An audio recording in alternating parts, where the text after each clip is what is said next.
ಯಾರು ಉದ್ಯೋಗ ಹುಡುಕ್ತಾ ಇದ್ದಾರೆ ಅಂತವರಿಗೆ ಸರ್ಕಾರದ ಕಡೆಯಿಂದ ಗುಡ್ ನ್ಯೂಸ್ ಸಿಗುತ್ತಾ? ವಯೋಮಿತಿ ಸಡಿಲಿಕೆ ಬಗ್ಗೆ ಸರ್ಕಾರದ ಮಟ್ಟದಲ್ಲಿ ಚಿಂತನೆ ನಡೀತಾ ಇದೆ. ಅದರಲ್ಲೂ ಕಾನ್ಸ್ಟೇಬಲ್ PSI ಹುದ್ದೆಗಳ ವಯೋಮಿತಿ ಸಡಿಲಿಕೆಯ ಸಾಧ್ಯತೆ ಇದೆ.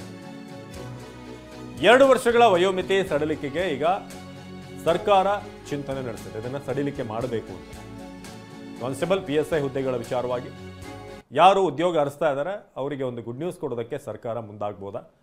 ವಯೋಮಿತಿ ಸಡಿಲಿಕೆ ಬಗ್ಗೆ ಸರ್ಕಾರದ ಮಟ್ಟದಲ್ಲಿ ಚಿಂತನೆ ನಡೀತಾ ಇದೆ.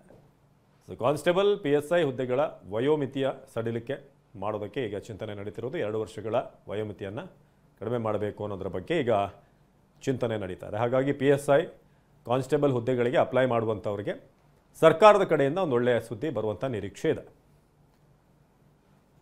PSI ಹಾಗೆ ಕಾನ್ಸ್ಟೇಬಲ್ ಹುದ್ದೆ ಸಂಬಂಧಪಟ್ಟ ಹಾಗೆ ಸಾಕಷ್ಟು ಗೊಂದಲಗಳು ಇದ್ವು ಆರಂಭದಿಂದಲೂ ಕೂಡ. ಅಷ್ಟೇ ಆಕಾಂಕ್ಷಿಗಳು ಯಾರು ಭಾಳ ಪ್ರಾಪರಾಗಿ ಪ್ರಾಂಪ್ಟಾಗಿ ಅದಕ್ಕೆ ರೆಡಿಯಾಗಿ ಪ್ರಿಪ್ರೇಷನ್ಗಳ ಮಾಡ್ತಾಯಿದ್ರು ಅವ್ರಿಗೂ ಕೂಡ ಒಂದಷ್ಟು ಸಮಸ್ಯೆಗಳಾಗ್ತಾಯಿತ್ತು. ಆದರೆ ಈಗ ಒಂದಷ್ಟು 2 ವರ್ಷದ ವಯೋಮಿತಿ ಸಡಿಲಿಕೆಗೂ ಕೂಡ ಈಗ ಸರ್ಕಾರ ಚಿಂತನೆ ನಡೆಸ್ತಾ ಇದೆ.